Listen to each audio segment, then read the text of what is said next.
કેતન શેઠ, આ સાથે જ ભાજપ પ્રવક્તા શ્વેતા બ્રહ્મભટ્ટ અને કોંગ્રેસ પ્રવક્તા યશવંત મકવાણા જોડાઈ ચૂક્યા છે ચર્ચામાં। આપ તમામ મહાનુભાવોનું હું સ્વાગત કરું છું। સૌથી પહેલા ડોક્ટર કેતન, આપને પૂછવા માંગીશ કે આપ તો સીએ ફેક્ટરમાંથી જોડાયેલા છો અને આ બજેટ વચગાળાનું બજેટ તો કહેવાય છે, પરંતુ ચૂંટણી પહેલાનું બજેટ છે, એટલે સ્વાભાવિક છે કે કદાચ મોટી એવી જાહેરાત ન થઈ શકે પૂર્ણ બજેટમાં થતી હોય છે એ પ્રકારની, પરંતુ આ બજેટ કેવું સાબિત થઈ શકે છે? ઇનફેક્ટ આ બજેટ જે છે એ પૂર્ણકાલીન તો સત્રનું બજેટ છે નહીં, એટલે આમ જોવા જઈએ તો આપણે એને વોટ ઓન એકાઉન્ટ જેવું કહી શકીએ।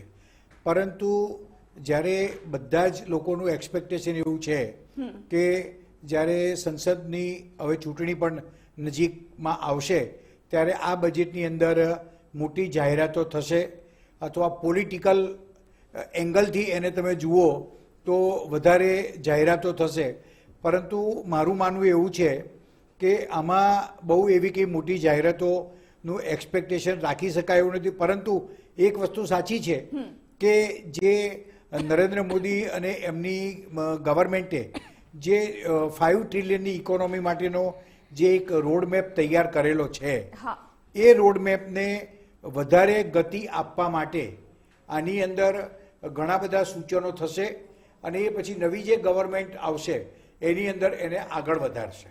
બરાબર છે યશવંતભાઈ, આપનું શું કહેવું છે? કારણ કે એક તરફ નવી સરકારનો દાવો પણ મોદી સરકારે કર્યો છે અને તેની સાથોસાથ એ પણ વિશ્વાસ જતાવી દીધો છે કે આ તો વચગાળાનું બજેટ છે, પરંતુ પૂર્ણ બજેટ પણ અમે જ રજૂ કરીશું। ચોક્કસથી આ બજેટ જે રજૂ થઈ રહ્યું છે એમાં હું તો કહું છું કે બજેટની જે ચર્ચા થશે, જે બજેટ વિશે જે માહિતી આપવામાં આવશે દેશના નાગરિકોને, એના કરતાં વધારે તો ભાષણબાજી અને મોદી સાહેબની પ્રશંસા અને સરકારની પ્રશંસા કરવાનું કામ થશે એવું મારું માનવું છે।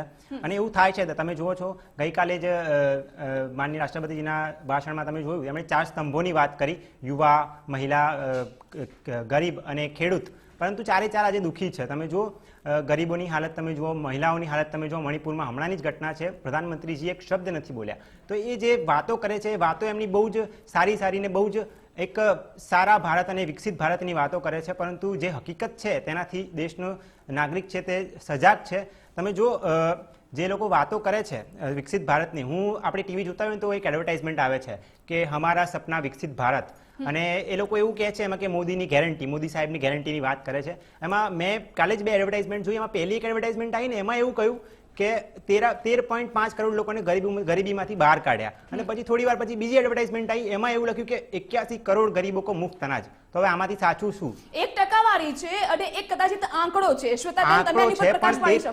13.5% લોકોને ગરીબીમાંથી બહાર કાઢ્યા, તો પછી 81 કરોડ લોકોને તમે અનાજ કેવી રીતે આપો છો મફત? બે અલગ વાત છે। ગરીબી રેખાથી ઉપર લાવવું એનું જે સ્તર જે છે એમાં કયા માપદંડ છે એ માપદંડ ડિફરન્ટ છે, અને જે 80 કરોડ જે લોકોને આપણે જે ફૂડ સિક્યુરિટીના અંતર્ગત જે અનાજ પ્રોવાઈડ કર્યું એ ડિફરન્ટ છે। આ સ્પેસિફિકલી સ્ટાર્ટ થયું હતું કોવિડ વખતે, જ્યારે લોકોની પાસે ધંધા રોજગાર નહોતા, એ વખતે જ્યારે બધા બંધ હતા, જ્યારે because of covid pandemic situation, એ વખતે સ્પેસિફિકલી આ લાવવામાં આવેલું છે અને કન્ટિન્યુ કરવામાં આવ્યું કે એના પોસ્ટ પેન્ડેમિક ઇફેક્ટ્સની હજુ પણ લોકોની પર અસર ના રહે। એટલે બે વાત બહુ જ જુદી છે। અને રહી વાત ભાષણબાજીની, તો જેને કામ કર્યું હશે એ બોલશે, રાઈટ? સરકારની જવાબદારી છે કે તમે જે કામ કરો છો તો તમે એ લોકોને જે કર્યું છે એ જ કહેવાનું છે। એટલે મને નથી લાગતું કે એની અંદર કોઈ નેગેટિવ વસ્તુ છે જે આપણા ભાઈ જણાવી રહ્યા છે। I don't think it is negative. આપણે એ આપણી ફરજમાં આવે છે કે જનતા સુધી આપણે કરેલા કામ, કારણ કે અમે જનતા માટે ચૂનીને આવેલા છે અહીંયા આગળ, તો એમને અમે અકાઉન્ટેબલ છીએ એમને કહેવા માટે કે અમે શું પ્રોમિસીસ કર્યા હતા અને કેવી રીતે એને ડિલિવર કર્યા। ચિંતનભાઈ, આ જ્યારે બજેટ રજૂ થતું હોય છે ને તો આંકડાકીય માહિતી હોય છે અને આંકડાકીય માયાજાળ જે રચાતી હોય છે તેને સમજવી સામાન્ય વર્ગ માટે ખૂબ જ જરૂરી બની જતું હોય છે। આપણે એફડીઆઈ ની વાતો કરીએ, કારણ કે દેશમાં એફડીઆઈ વધશે, એફડીઆઈ ની જે વાતો થતી હોય છે, જીડીપી ગ્રોથ રેટની જે વાતો થતી હોય છે, ફુગાવાની જે વાત થતી હોય છે, શું લાગી રહ્યું છે કે રાહત મળી છે અને હજુ વધુ રાહત મળશે? હા, ડેફિનેટલી જે બધી નવી સ્કીમ્સ આવી રહી છે, આપણે એફડીઆઈ ની વાત કરીએ તો એફડીઆઈ અત્યારે અહીંયા નવા ઇન્વેસ્ટમેન્ટ આવી જ રહ્યા છે। ગવર્મેન્ટ ઇન્ફ્રાસ્ટ્રક્ચર જે ઊભું કરી રહ્યું છે કે ભાઈ જેનાથી નવા એફડીઆઈના ઇન્વેસ્ટમેન્ટ અહીંયા આવે અને બધી રાહત તો આપણને મળી જ રહી છે, એટલે એમાં કોઈ ડાઉટ જ નથી। આઈ ટોટલી એગ્રી। જી જી જી જે આપણે વાત કરી રહ્યા છે એક બાદ એક ચર્ચાનો મુદ્દો આપણે છેડી પણ રહ્યા છે, કારણ કે આ સમગ્ર મામલો એવો છે કે ભલે વચગાળાનું બજેટ હોય પરંતુ તેનાથી સામાન્ય જનતાને રાહત તો મળવા જઈ જ રહી છે. રેલવે સેક્ટર હોય કે પછી ગ્રામીણ કનેક્ટિવિટી શહેર સાથેની હોય. કેતનભાઈ, આ જે કનેક્ટિવિટીની વાત હોય છે, એક આપણે વાત કરી કે રોડમેપની વાત કરી રહ્યા હતા, એઆઈ ટેકનિકનો પણ ઉપયોગ કરવામાં આવી રહ્યો છે અને એ રોડમેપ માટે એ એઆઈ ટેકનિક, કારણ કે એઆઈ નો દુષ્પ્રભાવ જે હોય છે તેનાથી દૂર રહેવા માટે પણ આ જ કેન્દ્ર સરકાર કે જે આપણને વિનંતી પણ કરી રહ્યું છે. ઇનફેક્ટ જે આપણો ઇન્ફોર્મેશન ટેકનોલોજી એક્ટ છે ને એની અંદર પણ ડ્રાસ્ટિક ચેન્જીસ થશે. જે આ એઆઈને રિલેટેડ છે એનો જે રીતે વપરાશ વધતો જાય છે એ રીતે એની અંદર પણ જે આપણા ટેલિકોમ્યુનિકેશન જે મિનિસ્ટર્સ છે અને જે ઇન્ફોર્મેશન ટેકનોલોજીનો પણ હવાલો સંભાળે છે, બંને મિનિસ્ટરોનું સમન્વય એટલું સારું છે કે બોથ આર વર્કિંગ ટુગેધર, કે એના લીધે આપણી જે આપણે જે વાપરીએ છીએ, મોબાઈલ વાપરીએ છીએ કે લેપટોપ વાપરીએ છીએ કે જેનાથી સાયબર ફ્રોડ વધે છે. કારણ કે જેમ જેમ તમે ડિજિટાઇઝેશન કરતા જશો એમ ફ્રોડ વધતા જવાના છે. એટલે એને ટુ કર્બ ધેટ ફ્રોડ, એના માટે પણ government is taking utmost care.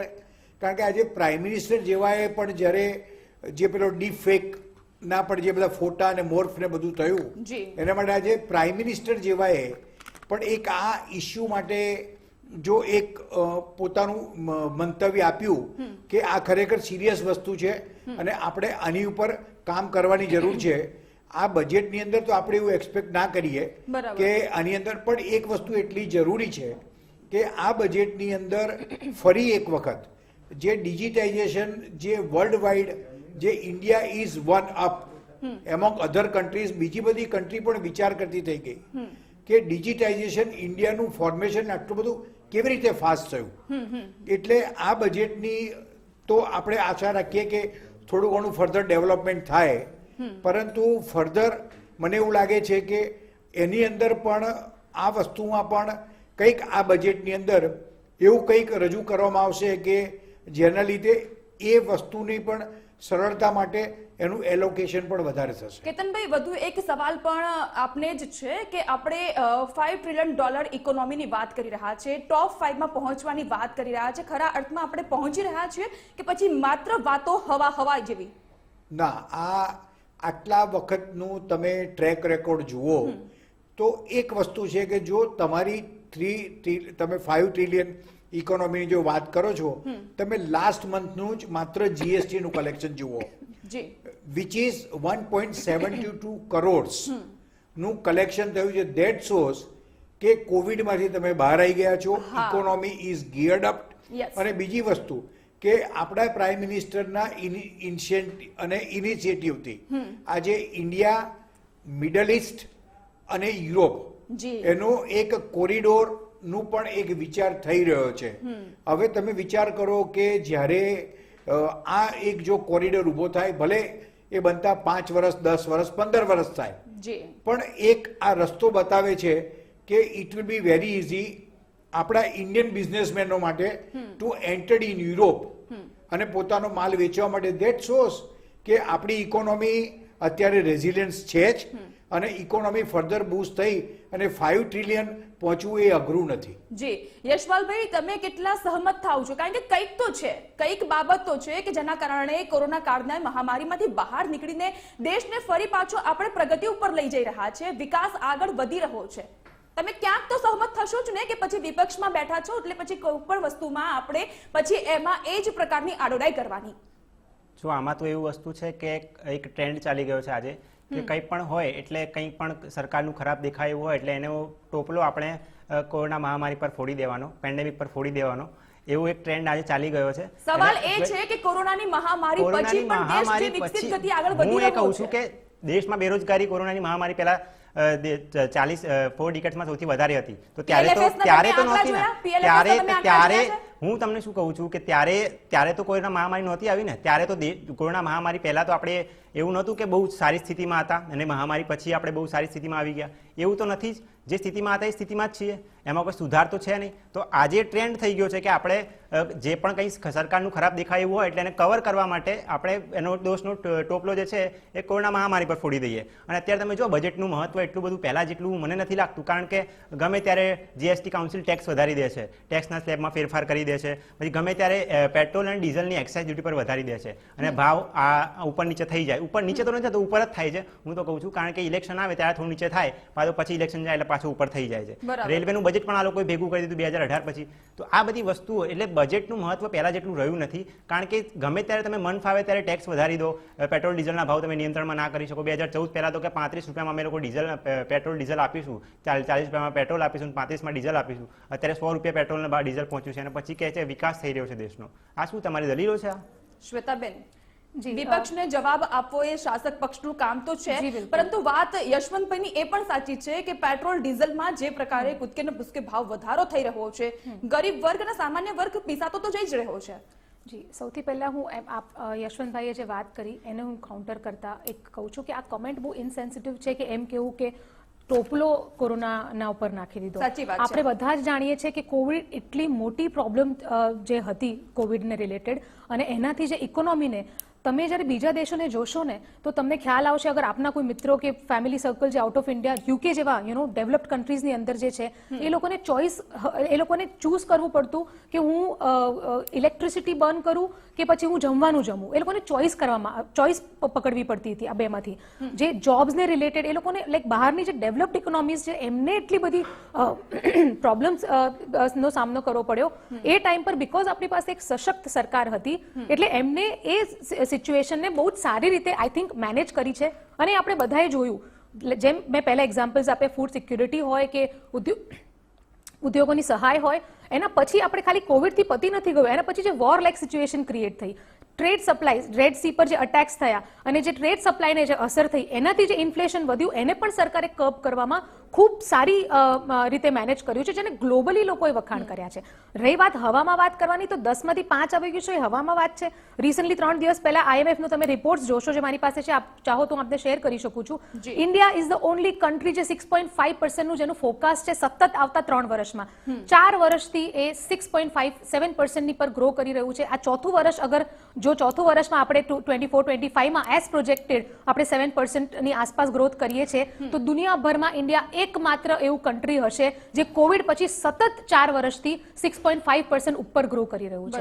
એટલે આ વાતો નથી, આ દુનિયા જોવે છે અને એ જોવે છે એટલે જ આપણે જે માન જે આપણે ભારત દેશનું વધી રહ્યું છે કે કોઈ મોદીજીને બોસ કરીને બોલાવે છે, કોઈ ચરણ સ્પર્શ કરે છે, એ લોકોને શું પડી છે? એ આપણા વોટર્સ તો નથી, રાઈટ? ઇન્ડિયાની અંદરના લોકો ચલો પોતાના કોઈ નિજી સ્વાર્થથી બોલતા હોય, આજે દુનિયા ઇન્ડિયાની સામે જોઈ રહી છે, દુનિયા મોદી સાહેબને. અને રહી વાત, એક બીજો પોઈન્ટ આપને કહેવા માંગુ, ના સિર્ફ ભારતની અંદર રહેલા નબળા વર્ગ કે નારી શક્તિ, યુવા શક્તિ કે ઉદ્યોગ, ના સિર્ફ એ મોદી સાહેબ પાસે અપેક્ષા લઈને બેઠા છે, પણ અનેક નાના નાના દેશો છે જે પણ મોદી સાહેબની સાથે અપેક્ષા લઈને ભારત ઉપર અપેક્ષા કરી લઈએ. શ્વેતાબેન, જે ઇંધણના ભાવ વધી રહ્યા છે એની પણ વાત કરી લઈએ કે શું આ વખતે ભલે વચગાળાનું બજેટ છે પરંતુ વચગાળાની રાહત એની આશા તો જનતા રાખી જ શકે ને? ડેફિનેટલી રાખી શકે, અને આપણે બધા એની આશા રાખવી જ જોઈએ અને મને વિશ્વાસ છે કે એની ઉપર બી નિર્ણયો લેવામાં આવશે. પણ આપણે એ પણ સમજવું પડે કે એની પાછળના કારણો શું છે. અગર પેટ્રોલ ડીઝલ, જે મેં આપને કહ્યું કે પેટ્રોલ ટ્રેડની ઇફેક્ટ થઈ હતી, અને એની અંદર જે નિર્ણાયક એક જે આપને ખ્યાલ હશે કે જ્યારે એક ગ્લોબલ પ્રેશર હતું કે રશિયાથી આપણે ક્રૂડ નહીં પરચેસ કરવું, એ છતાં પણ આજે બીકોઝ આપણી આંતરિક તાકાત હતી કે આપણે દુનિયાના પાવરફુલ નેશનના દબાવમાં ના આવીને ડિસ્કાઉન્ટેડ રેટ ઉપર આપણે રશિયા પાસેથી આપણું ક્રૂડ, એટલે અન્ય દેશો સાથે કેવી રીતે સંબંધ કરવો અને કેવી રીતે મૈત્રીપૂર્ણ, એ કેવી રીતે આવ્યું? આપણે અગર નબળા હોત તો આપણી પાસે એ તાકાત ના હોત, કારણ કે આપણે આગવી શૈલી છે. વડાપ્રધાન મોદીનું જે દીર્ઘ વિઝન છે, લાંબી દ્રષ્ટિ છે ને, એક વિઝનના આધારે એ મૈત્રીસભર સંબંધો અન્ય દેશો સાથે થઈ રહ્યા છે. ચિંતનભાઈ, આપને સવાલ કે રિયલ એસ્ટેટના કેટલાક નામાંકિત વ્યક્તિ અને કેટલીક કંપની પણ એવું વિચારી રહી છે કે બેરોજગારી ઘટાડવામાં એ રિયલ એસ્ટેટ અને એ જે ઇન્ફ્રાસ્ટ્રક્ચર હોય છે, કન્સ્ટ્રક્શન સાઇટ્સ હોય છે, તેમાં મોટા ભાગના લોકો કામ કરતા હોય છે. બેરોજગારી ઘટાડવામાં ભારતના અર્થતંત્રને આર્થિક વ્યવસ્થાને મજબૂત બનાવવામાં તેમાંનો પણ સૌથી મોટો યોગદાન છે, સૌથી મોટો સિંહફાળો છે. તો તેઓના ઉદ્યોગને તેઓના સેક્ટરને ઉદ્યોગ તરીકે વિકસિત કરવામાં કાં તો ઉદ્યોગ તરીકે તેઓને ઓળખ આપવામાં પણ તેઓની માંગ છે. શું લાગે છે સંતોષ આવશે? હા, એટલે જે રિયલ એસ્ટેટ બિઝનેસ છે એ અત્યારે એક ટોપ ઉપર ચાલી રહેલો બિઝનેસ છે કે ભાઈ અત્યારે મેક્સિમમ ગ્રોથ આપણને જોવા મળે છે. તમે કોઈને બી પૂછશો તો ડાયરેક્ટલી કે ઇનડાયરેક્ટલી એ રિયલ એસ્ટેટ જોડે કનેક્ટેડ હશે જ. કોઈને કોઈ માણસ નાનો હશે કે મોટો હશે. જી. હવે રિયલ એસ્ટેટમાં એવું કંઈક મને લાગે છે કે ભાઈ એમાં જે એને ઇન્ફ્રાસ્ટ્રક્ચર ડેવલપમેન્ટનું કંઈક સ્ટેટસ કે ભાઈ રિયલ એસ્ટેટના બદલે એવું કંઈક એને ગવર્મેન્ટ સ્ટેટસ જો આપે. સાચી વાત છે, તો કારણ કે એ લોકોની માંગ સતત એવી જ છે કે અમારું જે સેક્ટર છે, અમારું જે ઇન્ફ્રાસ્ટ્રક્ચર છે તેને એક ઉદ્યોગ તરીકેની ઓળખ મળી જાય. તો એનાથી શું થાય કે એને જે ઇન્ટરેસ્ટ રેટ હોય છે બેંકમાં એ ઇન્ફ્રાસ્ટ્રક્ચર ડેવલપમેન્ટમાં જો આવે તો ઇન્ટરેસ્ટ રેટ ઘટી શકે છે. તો એનાથી કોસ્ટ ઓછી આવે. એટલે એકાદ વસ્તુ હું એવી આશા રાખું છું કે એ આવે. બીજું સ્ટીલ અને સિમેન્ટના જે જીએસટી છે એમાં બી જો કંઈક રાહત થઈ શકતી હોય તો એ કરી શકાય. અને બીજું કે જે આપણને 2 લાખ રૂપિયાની જે લિમિટ છે ટેક્સેશનની બાદમાં એમાં કંઈક થોડોક વધારો થાય તો રિયલ એસ્ટેટમાં હજી બી આનાથી વધારે આપણને ગ્રોથ જોવા મળશે. સાચી વાત છે. ડોક્ટર કેતન, આપને સવાલ કે અલગ અલગ લોન્સ માટેની જે સબસિડી મળવી જોઈતી હોય છે, એ એજ્યુકેશન લોન હોય, હોમ લોન હોય કે પછી પર્સનલ લોન હોય, એમાં ટેક્સ જે આપણે ભરતા હોઈએ છીએ, વ્યાજ દર કોઈ પણ સંજોગોમાં આરબીઆઈ હોય કે પછી બેંક તરફથી એને વધારો ઘટાડો કરવામાં આવતો હોય છે. કોઈ પણ ક્ષણે તેમાં ચેન્જીસ થઈ જતા હોય છે. તો આ લોન્સ પે માટે અને તેના વ્યાજ દરને લઈને કેવી પ્રકારની આશા અપેક્ષા? ઇનફેક્ટ એજ્યુકેશન દિવસે દિવસે મોંઘું થતું જાય છે. સાચી વાત છે. અને લોકોને હવે એક એવો ટ્રેન્ડ થવા માંડ્યો છે કે પરદેશની અંદર ભણવા જવું. હા, બરોબર છે. તો તમારે પરદેશ પણ તમે ભણવા જતા હોય તો આપણું જે ગુજરાત સ્ટેટ છે, તો ગુજરાત સ્ટેટની અંદર પણ એજ્યુકેશન માટે તમે પરદેશ ભણવા જતા હોય તો તમને લોન મળે છે. પણ દેર આર સર્ટેન ક્રાઇટેરિયાસ કે અમુક તમે ફિલ્ડની અંદર તમે ભણવા જતા હોય તો તમને એ મળે છે. એવી આશા રાખીએ કે આ જે એજ્યુકેશન લોન ઉપરનું જે વ્યાજ છે એની જે પ્રેઝન્ટ લિમિટ છે એ ઇનફેક્ટ એ થોડી વધવી જોઈએ.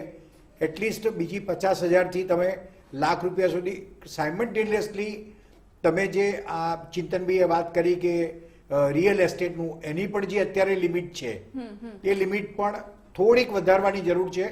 અને એને જેવી રીતે કેપિટલ ગેઇનની અંદર એનું જે ટેક્સેશન ઇન્ડેક્સેશનના મુજબ થાય છે તો એને ઇન્ડેક્સેશનની સાથે કોરિલેટ કરીને તમે જેવી રીતે કેપિટલ ગેઇનમાં ઇન્ડેક્સેશન એવરી યર ચેન્જ કરો છો એવી રીતે આની અંદર પણ જો થોડુંક એવું કંઈ થઈ શકે તો હું એવું માનું છું કે જે મધ્યમ વર્ગ છે કે જે લોકો પોતાના છોકરાઓને સારા ફર્ધર એજ્યુકેશનથી વંચિત રાખતા હોય છે તો એ લોકોને આનો ફાયદો ઘણો થઈ શકે એવો છે. પણ હું એવું માનું છું કે આ વચગાળાના બજેટમાં એવી કોઈ આશા રાખવાની ના જોઈએ કે આની અંદર આ વધે. પણ હું એવું માનું છું કે એ પછીનું જ્યારે પૂર્ણકાલનું બજેટ આવશે ત્યારે એની અંદર 100% આ બંને વસ્તુનો સમન્વય થશે અને એની લિમિટ પણ વધશે. સાચી વાત છે. એટલે સંપૂર્ણપણે આશા આપણી કદાચિત આ વચગાળાના બજેટથી પૂર્ણ ન થઈ શકે, પરંતુ વચગાળાનું બજેટ છે, વચગાળાની રાહત સૌ કોઈને મળી શકે છે. આપણે વિધાનસભાનું બજેટ સત્ર પણ શરૂ થઈ રહ્યું છે અને તેમાં પણ બજેટ રજૂ કરવામાં આવશે. ડોક્ટર કેતન, ફરીથી આપને એ જ સવાલ કે કૃષિ પ્રધાન ભારત દેશમાં કૃષિ આધારિત ઇકોનોમી અને તેની સાથોસાથ ખેડૂત જે પ્રકારે આર્થિક ભીસમાં મુકાતો હોય છે, પોષણક્ષમ ભાવ મળવા, ખાતર, બિયારણ, તમામ બાજુમાં તેને રડવાનો વારો આવતો હોય છે. ઘણા બધા પરિપ્રેક્ષ્યમાં ભલે કિસાન નિધિની પણ વાત કરતા હોય, અલગ અલગ સ્કીમની પણ વાત કરતા હોય, દર વર્ષે ખેડૂતોને 6,000 રૂપિયા મળશે, ડાયરેક્ટ તેઓના અકાઉન્ટમાં જમા થાય છે. શું આ રાશિ વધી શકે ખરા? હું એવું માનું છું કે આ કદાચ આ 6,000 જે છે એ લિમિટ કદાચ વધી અને જે વચગાળાનું બજેટ આવશે એમાં કદાચ એ 12,000 થઈ શકે એવું છે. બરાબર. અને બીજી વસ્તુ કે ખેડૂત જે છે એ આ બધું બિયારણ ને આ બધો જ જે ખર્ચો કરતો હોય છે પણ અલ્ટિમેટલી તો the nature is in nobody's hand. એટલે આપણા દેશની અંદર જે કૃષિ પ્રધાન આપણે દેશ કહીએ છીએ પણ મોટા ભાગે બધી જગ્યાએ આ પાણીની વ્યવસ્થા થતી નથી. કારણ કે કોઈ પણ તમારે પાક લેવો હોય તો વધારે કે ઓછા પ્રમાણમાં તમારે પાણી તો જોઈએ જ, પરંતુ આ ગવર્મેન્ટે કેનાલ વધારવા માટે અને વોટર રિસોર્સિસ પણ વધારવા માટે એનું ઇફેક્ટિવ ડિસ્ટ્રીબ્યુશન કરવા માટે પણ બહુ જ સારા પગલાં લીધા છે. અને એવું લાગે છે કે આનો બેનિફિટ તમને એક વર્ષમાં ના મળે, બરાબર. પણ તમે 4 કે 5 વર્ષ જો આની આ જ પ્રોસેસ ચાલુ રહે તો 100% એગ્રીકલ્ચરને પણ આનો બહુ જ લાંબા ગાળે મોટો ફાયદો છે.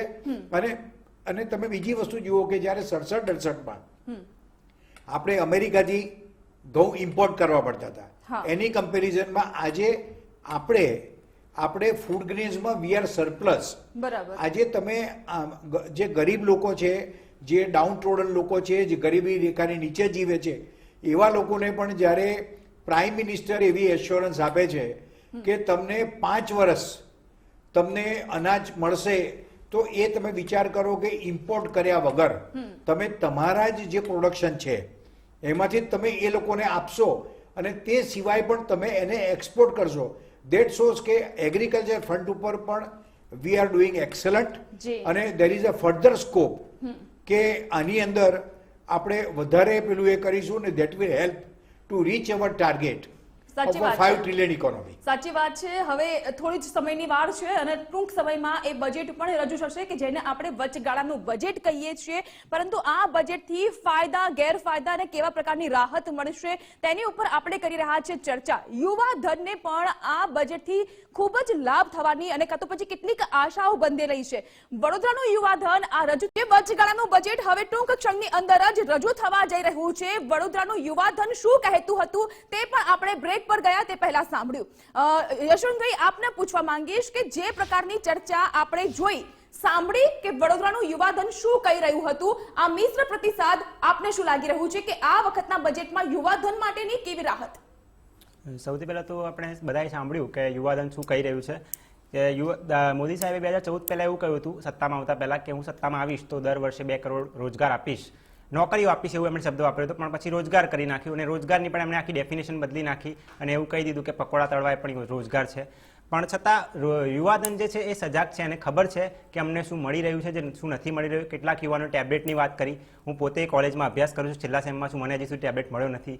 તો આ યોજના શરૂ કરી સરકારે, પણ પછી ખબર નહીં કેમ અટકાઈ ગઈ યોજના કે શું થયું એનું કોઈને ખબર નથી. સવાલ પૂછીશ કે શ્વેતાબેન, જે જાહેરાત કરવામાં આવે છે યુવા ધન અને વિદ્યાર્થી વર્ગ માટે શિક્ષણને લગતી જે જાહેરાત કરવામાં આવતી હોય છે, યશવંતભાઈ પોતે કહી રહ્યા છે કે આ યોજના છે વિદ્યાર્થી વર્ગ તમામ વિદ્યાર્થી સુધી પહોંચતી નથી.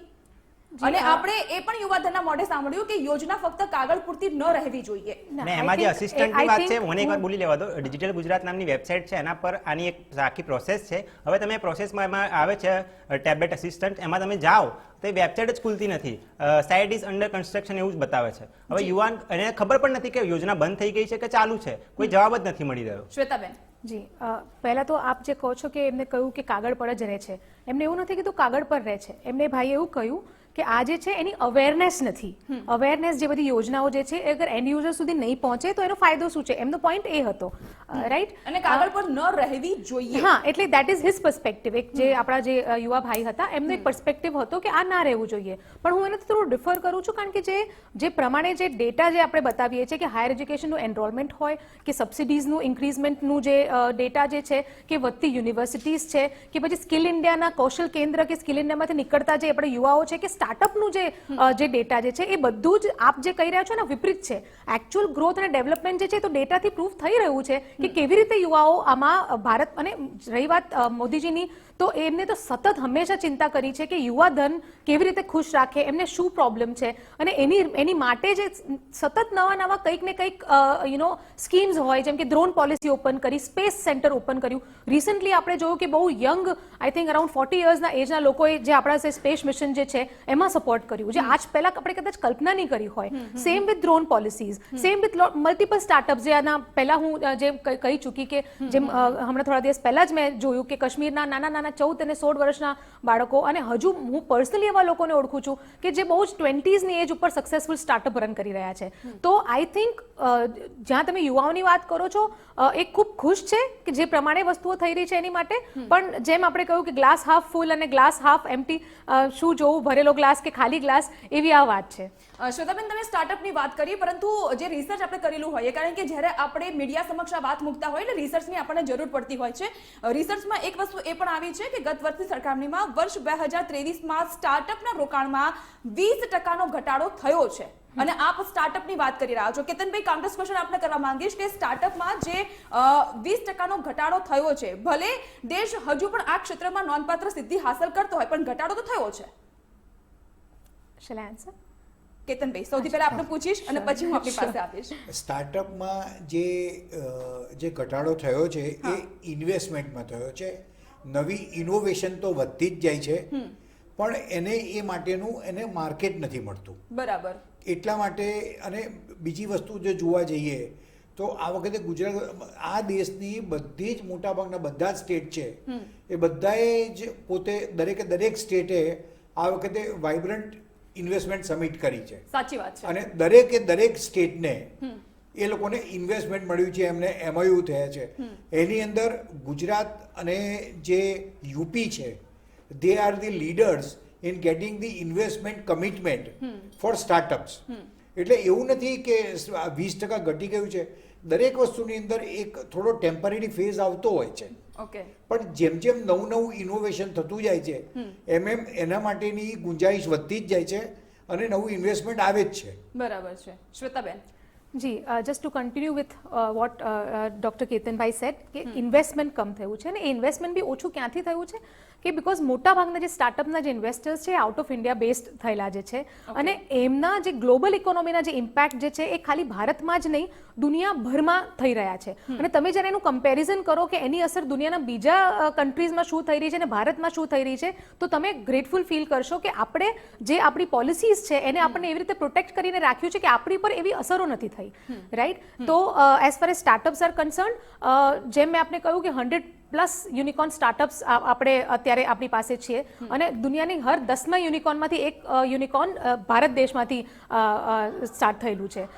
તો જી ચિંતનભાઈ, સવાલ આપને કરીશ કે જ્યારે આપણે સ્ટાર્ટઅપની વાત કરતા હોઈએ, જીડીપી ગ્રોથની વાત કરતા હોઈએ, FDIની વાત કરતા હોઈએ, બેરોજગારીની વાત કરતા હોઈએ, શિક્ષિત વર્ગની વાત કરતા હોઈએ, એક્સેટ્રા કોઈ પણ સેક્ટર તમે લઈ લો અને કોઈ પણ વર્ગ તમે લઈ લો, જ્યાં આપણે જોવું હોઈએ પોઝિટિવિટી સાથે આપણે જોતા હોઈએ તો આપણને બધું પોઝિટિવ અને બધું સકારાત્મક દેખાશે.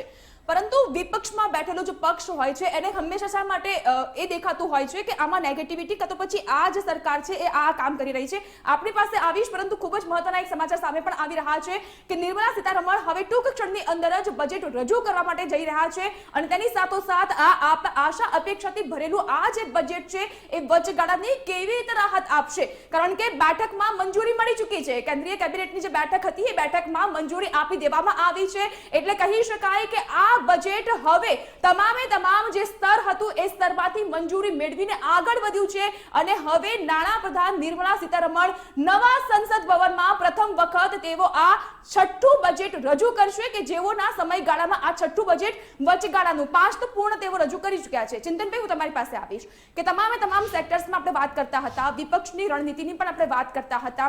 વિપક્ષે શા માટે તેની આપણે હંમેશા આલોચના જ કરવી જોઈએ? કારણ કે જે ફેક્ટરમાં જો સારું કામ થયું છે તો વિપક્ષ કેમ એને ગ્રહણ ન કરી શકે? જો વિપક્ષનું કામ એ છે કે ઓપોઝિશન કરે, પણ જ્યાં સારું કામ થયું હોય ત્યાં 100% એમને એને સપોર્ટ જ કરવો જોઈએ. કારણ કે ગઈકાલે વડાપ્રધાન નરેન્દ્ર મોદીએ પણ ગૃહની શરૂઆત થતા પહેલા એક નિવેદન આપ્યું હતું કે તમે તીખી પ્રતિક્રિયા આપો, તમે ગમે તેટલું તીખી આલોચના કરો, હંગામો ના કરો, કારણ કે શાંતિપૂર્ણ માહોલમાં બજેટ સત્ર જો આગળ વધશે તો દેશની જનતાને આ લોકતંત્રની ગરિમા જાળવવામાં પણ રસ પડશે. હા, એટલે ઓપોઝિશન સ્ટ્રોંગ હશે ને તો એટલું જ આપણે બી વધારે સારી રીતે કામ કરીશું. હું એવું કહું છું કે ઓપોઝિશન સ્ટ્રોંગ હોવું જ જોઈએ, પણ ખોટી રીતે ઓપોઝ ના થવો જોઈએ. જે સારી વસ્તુ હોય એને આપણે પહેલા બી જોયું છે કે ઓપોઝિશન ગવર્મેન્ટે સપોર્ટ કરેલો જ છે, અને અત્યારે બી હું એવું માનું છું કે ઓપોઝિશન સ્ટ્રોંગ હોય પણ એને સપોર્ટ તો જે સારી વસ્તુ હોય એને કરવું જ જોઈએ. બાકી ખોટું કોઈ વસ્તુને ઓપોઝ કરીએ તો એ છેવટે આપણા દેશની ઇકોનોમીને જ એ નબળી કરી રહ્યું છે, એટલે એ ના થવું જોઈએ ને જે સારી વસ્તુ એને સપોર્ટ થવો જ જોઈએ. યશવંતભાઈ, સૌથી પહેલા તો હું લોકતંત્રની ગરિમાની વાત કરીશ જે તમે કરી કે તમે કહ્યું કે પ્રધાનમંત્રીજીએ કહ્યું હતું ગઈકાલે કે હંગામો ન કરો, પરંતુ હું કહું છું કે જ્યારે 141 સાંસદોને જ્યારે સંસદમાંથી તમે નિષ્કાસિત કરી દો છો કોઈ પ્રકારની ચર્ચા ન કરવી પડે એટલા માટે, ત્યારે લોકતંત્રની ગરિમા નથી હન નથી થતું. ત્યારે લોકતંત્રની ગરિમા તમે તેની સામે એ આખો મુદ્દો અલગ હતો. હું તમે કહી પ્રધાનમંત્રી જ્યારે કહી રહ્યા હોય પ્રધાનમંત્રી જ્યારે કહી રહ્યા હોય કે લોકતંત્રની ગરિમા જાળવો, ત્યારે તમારી સરકાર છે લોકસભાની અંદરથી 141 એમપી અને એવા એમપી કે જે લોકસભામાં ઉપસ્થિત પણ નહોતા, એ લોકો ઉપસ્થિત પણ નહોતા, એ લોકો એમાં ઉપસ્થિત પણ નહોતા છતાં ના લોકતંત્રની તમે ગરિમાની વાત કરી એટલે મારે વાત કરવી પડી. અને શ્વેતાબેનની વાત સાથે હું એમને એક ટકોર કરવા માંગુ છું કે એમણે કહ્યું કે કોરોનામાં જે સારી સરકાર હતી, સશક્ત સરકારની તેમણે વાત કરી. જો તમે ગમે તેટલા સ્ટેટિસ્ટિક્સ અને ડેટા આપો, એને સામાન્ય માણસને એનાથી કોઈ રસ નથી, અથવા તો સામાન્ય માણસને એનાથી કોઈ વધારે નથી, કારણ કે એના પાસે એટલો સમય પણ નથી કે ડેટા જોવે, એને એનાલાઇઝ કરે, એને બધું કરે, એના પાસે એટલો સમય પણ નથી. પરંતુ સામાન્ય માણસ જોઈએ છે કે એને શું મળ્યું, મને શું મળ્યું. એ અને તમે વાત કરી કે કોરોનામાં એક સારી સરકાર બજેટ રજૂ કરશે નાણામંત્રી નિર્મલા સીતારમણ. બસ હવે ઘડીઓ ગણાઈ રહી છે, થોડી જ ક્ષણમાં તેઓ સંસદમાં બજેટ રજૂ કરશે. અત્યાર સુધીમાં કેન્દ્રીય કેબિનેટની બેઠકમાં મંજૂરી મળવાની બાકી હતી, પરંતુ બજેટને મંજૂરી મળી ચૂકી છે અને હવે બરાબર 11 ટકોરે નાણામંત્રી નિર્મલા સીતારમણ રજૂ કરશે નવા સંસદ ભવનમાં બજેટ. આ તસવીર પણ એક બાદ એક સામે આવી રહી છે કે જ્યારે તેઓ રાષ્ટ્રપતિ સમક્ષ મળવા માટે પહોંચ્યા હતા અને આ બજેટની તેઓની પાસેથી મંજૂરી મેળવવામાં આવી હતી, ત્યારે મોઢું મીઠું કરાવીને રાષ્ટ્રપતિ દ્રૌપદી મુર્મુએ તેઓને અભિનંદન પાઠવ્યા, તેઓને શુભકામના પાઠવી, કારણ કે 5 વખત પૂર્ણ બજેટ અને છઠ્ઠું આ બજેટ કે જે વચગાળાનું બજેટ છે તે રજૂ કરવાના છે નાણામંત્રી નિર્મલા સીતારમણ. દેશના આ બીજા મહિલા નાણામંત્રી છે કે જેઓ દેશનું બજેટ રજૂ કરવાના છે, વચગાળાનું બજેટ તેવું રજૂ કરશે. પરંતુ આ નવા સંસદ ભવનમાં પ્રથમ બજેટ રજૂ થવા જઈ રહ્યું છે. લોકસભા ચૂંટણી નજીક આવી રહી છે અને એ ચૂંટણી પહેલાનું આ વચગાળાનું બજેટ છે. જો કે સૌનો સાથ, સૌનો વિશ્વાસ, સૌનો વિકાસ ધરાવનારી જે સરકાર છે કેન્દ્ર સરકાર, તેઓએ અગાઉ પણ કહી દીધું છે કે અમારી સરકાર બનશે, જીતના આશાવાદ સાથે કહ્યું કે અમે પૂર્ણ બજેટ રજૂ કરીશું.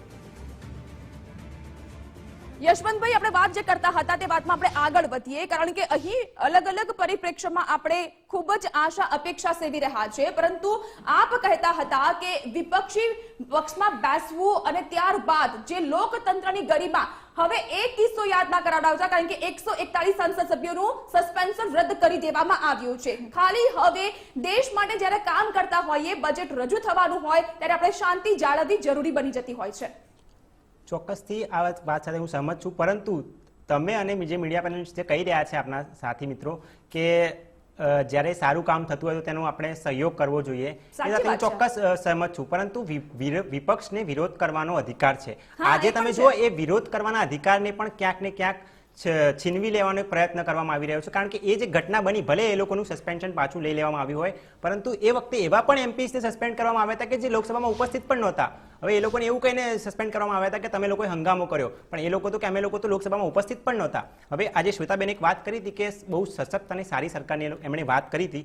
હવે વાત તો એમની સરકારની ને ભારતીય જનતા પક્ષની એક બહુ જૂની આદત છે કે 2014 પહેલા 2 દિનના વાયદા કર્યા, પછી 2019માં ન્યૂ ઇન્ડિયાની વાતો કરી, પછી 2023માં હવે અમૃતકાલ. એટલે સપના બતાવવામાં તો ભારતીય જનતા પાર્ટી અને સરકાર પાછળ નથી, એ વસ્તુ સાથે હું સહમત છું. પરંતુ કોરોનાની વાત એમણે કરી હતી, હું એમ કહું છું કે સામાન્ય વ્યક્તિને સ્ટેટિસ્ટિક્સમાં કોઈ રસ જ નથી. એને તો એના માટે તમે શું કર્યું, એને શું મળ્યું એમાં રસ છે. તમે જો એમણે વાત કરી કોરોનામાં બહુ સારી કામગીરી કરી, આપણે બધાએ પેલા દ્રશ્યો જોયા હતા કે પેલો ગરીબ માણસ જે વતન નીકળ્યો હતો એ પગપાળા ચપ્પલ વગર, ખાધા પીધા વિના, ચપ્પલ વગર એ માણસ ચાલતો જતો તો સરકારે એની કોઈ મદદ નહોતી કરી. અમારી પાર્ટીએ, અમારે રાષ્ટ્રીય અધ્યક્ષાએ એમને ટ્રેનની ટિકિટો કરી આપીને ઘરે પહોંચાડ્યા હતા. એ વસ્તુ પણ આપણે જોઈ હતી.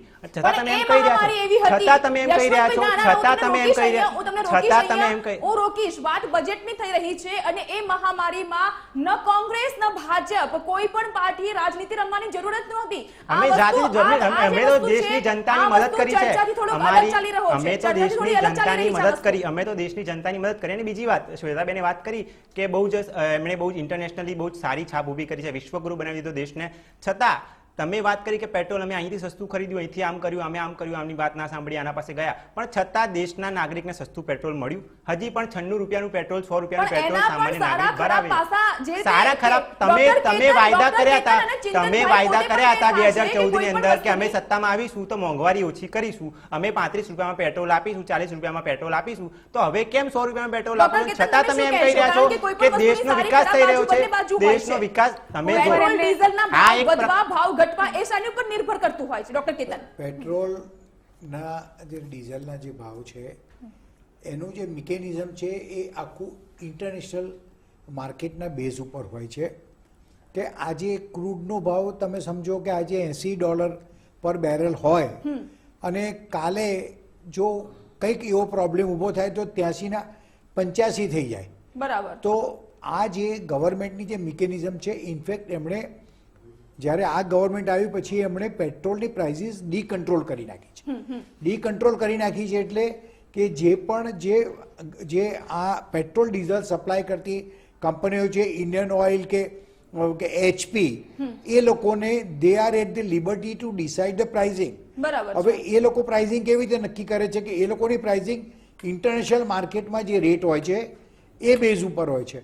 હવે તમે ગઈકાલનો દાખલો લો, ગઈકાલે જ સાઉદી અરેબિયાએ એવું સ્ટેટમેન્ટ કર્યું છે કે એ લોકો પ્રોડક્શન વધારવાના નથી.